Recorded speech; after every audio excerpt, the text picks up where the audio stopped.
You know what amazes me most in my 25 years as a doctor? People come to me with advanced type 2 diabetes and say, "Doctor, this is like a bolt from the blue." And I open their chart and see, their body has been screaming about a problem for the last 3, sometimes even 5, years.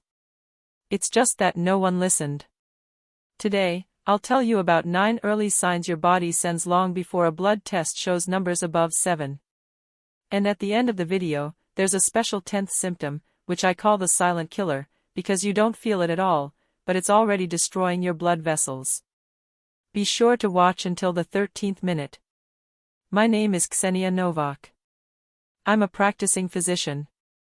And over a quarter of a century, I've seen diabetes transform from a disease of the elderly into an epidemic of people in their 40s. But here's the important thing. Unlike many diseases, type 2 diabetes can not only be slowed down, it can be reversed in its early stages, but only if caught in time. To do this, you need to know what to look for. So, the first symptom, and it's so subtle that even your fellow physicians miss it, you've started waking up at night to go to the bathroom, not just once, but 2 or 3 times. And not because you drank a lot of water before bed. This used to be unusual, but now it's almost the norm. You blame it on age, a weak prostate in men, or a weak bladder in women, but in reality, your kidneys are already working overtime, trying to remove excess glucose from the blood. You see, blood sugar isn't just a number in a test. When it gets higher than normal, the kidneys switch to emergency filtration mode. They literally try to flush out the excess through urine. That's why you start urinating more frequently. And this happens a year or 2 before a fasting blood test shows a pre-diagnosis. Your body is already fighting back. It's just that blood glucose isn't elevated in the morning on an empty stomach, but after eating, when you're not testing. I remember a patient named Mikhail Petrovich, 53, a construction worker. He came in complaining of fatigue. He mentioned in passing that he'd been getting up at night to go to the bathroom 3 times for the past 6 months. I immediately became wary and ordered a glycated hemoglobin test, an average glucose reading over 3 months. And that was already 5.8, pre-BET, on the threshold of illness. A regular fasting test showed 5.9, technically, it's normal. You see how easy it is to miss. The second symptom is related to the first. Constant thirst. But not the kind you get when you've eaten salty food or exercised, but an obsessive kind, like drinking 2 liters of water in an evening and still wanting more. Your mouth is dry, your lips are cracked, and your tongue feels like it's been sanded. This is a direct consequence of your kidneys excreting a lot of fluid in an attempt to cope with the sugar. The body becomes dehydrated and requires replenishment. It's a vicious cycle. You drink more, urinate more, and drink even more. Many people live for years with a bottle of water in hand, considering it a healthy habit. But this could be the first warning sign.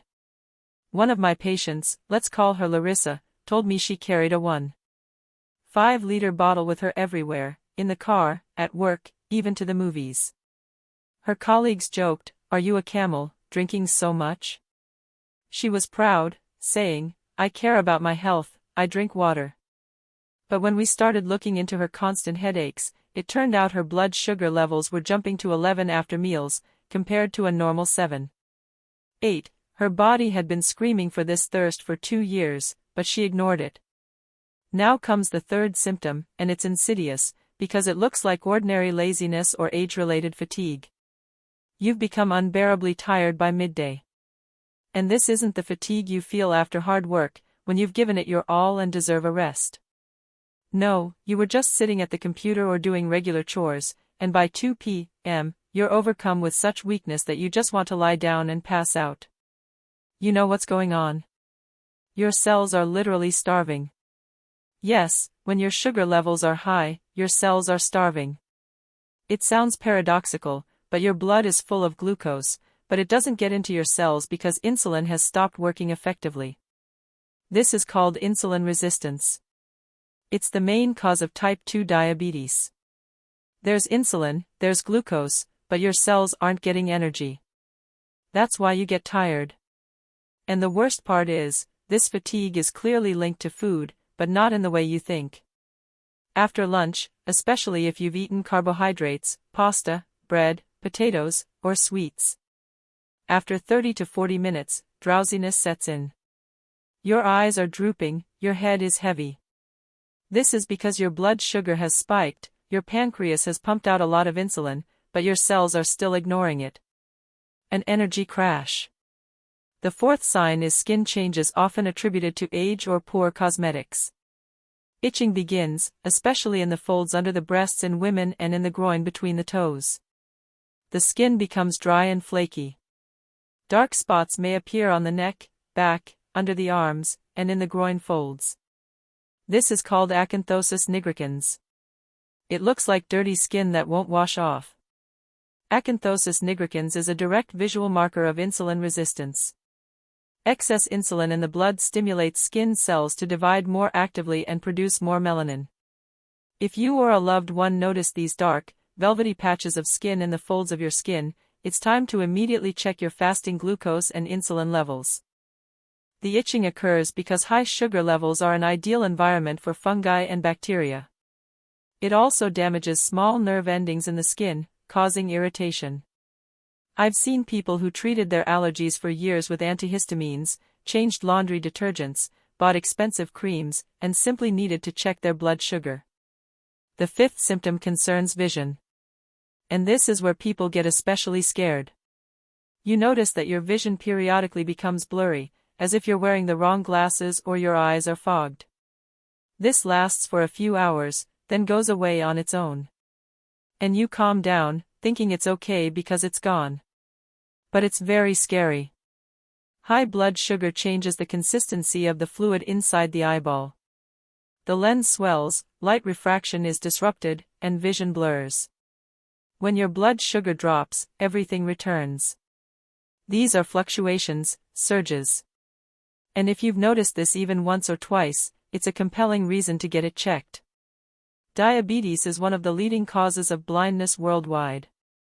It destroys the blood vessels in the retina, and this happens unnoticed, painlessly, until it's too late. Therefore, any vision problems along with other symptoms on this list are a red flag. The sixth symptom is especially relevant for men, although women also suffer. Decreased libido and erectile dysfunction, not sudden, but gradual. A year ago, everything was great, now not so much. A year later, it's really bad. So men don't go to an endocrinologist, but a urologist. They buy Viagra, thinking, stress, age, prostate problems. But in reality, high blood sugar damages the blood vessels and nerves responsible for erections. Plus, low cellular energy, low libido. It's a direct link. And if you start controlling glucose levels early, function is often fully restored. But if you neglect it, the changes become irreversible. I had a patient, a 48-year-old successful businessman, who came in complaining of erectile dysfunction. He had been taking medication for 6 months, but it was of little help. During the conversation, it became clear: thirst, nighttime trips to the bathroom, fatigue. He attributed all this to his workload. We checked his fasting sugar, 6.4.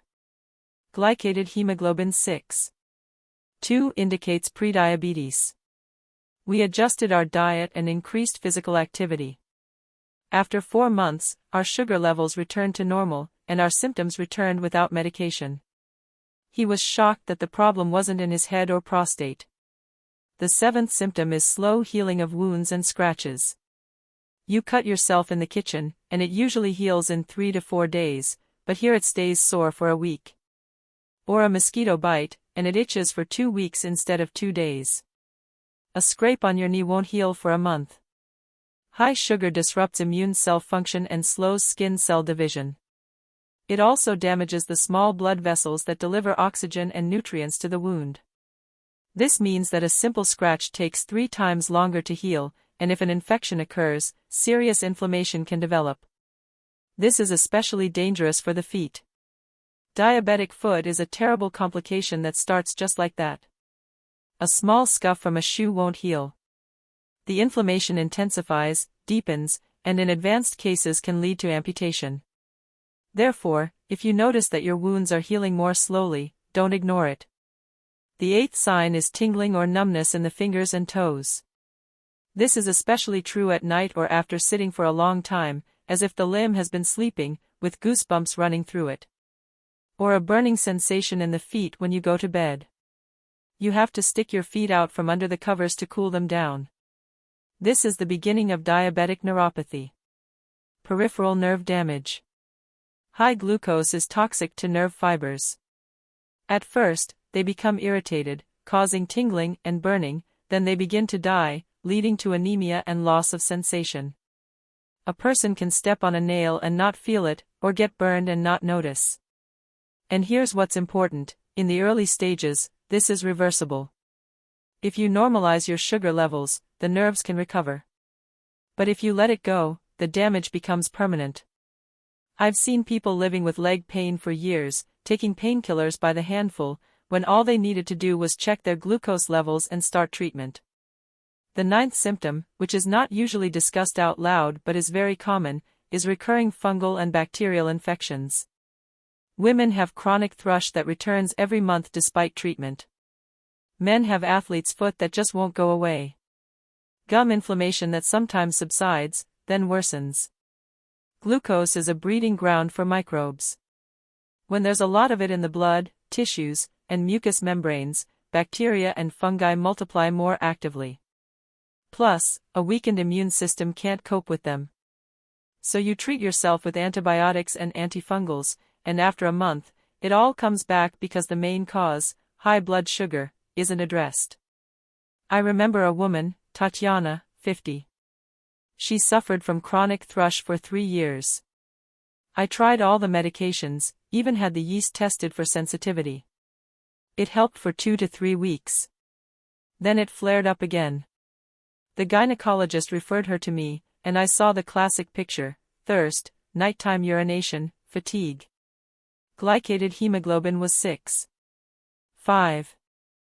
We started working on her diet and added physical activity.